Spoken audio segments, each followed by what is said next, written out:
देखिए, जो आज सुबह में यूएस ने ईरान के 3 या 4 न्यूक्लियर साइट्स पर जो अटैक किया है वो इंटरनेशनल लॉ का वायलेशन है, यूनाइटेड नेशन चार्टर का वायलेशन है, एनपीटी का वायलेशन है और ख़ुद यूनाइटेड स्टेट्स का जो संविधान है, आइन है, कॉन्स्टिट्यूशन है, उसका वायलेशन है। क्योंकि उनका संविधान आइन ये कहता है कि बग़ैर उनके कांग्रेशनल परमिशन के कोई उनका मुल्क, उनका देश जंग नहीं कर सकता।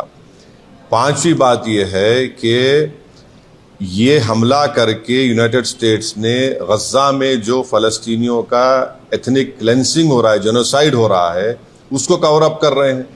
और इजराइल जिसके पास 700-800 न्यूक्लियर वॉरहेड है, जो एनपीटी को साइन नहीं किया, जो आईएईए के इंस्पेक्टर्स को अलाउ नहीं करता, उस पर कोई बात ही नहीं कर रहा है।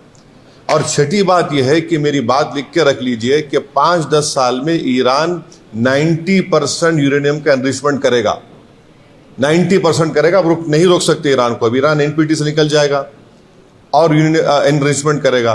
और साथ ही साथ उसका ये असर होगा आज की बॉम्बिंग के बाद कि जितने उस देश में, जितने अरब ममालिक बोलिए, मुस्लिम कंट्रीज बोलिए, जो उस खित्ते में है, वो सब लोग अब फैसला करेंगे कि हमको इजराइल के ब्लैकमेलिंग से, इजराइल की हेजेमनी से बचने के लिए हमको अब न्यूक्लियर वेपन्स बनाना पड़ेगा। वो भी आप नहीं रोक पाएंगे।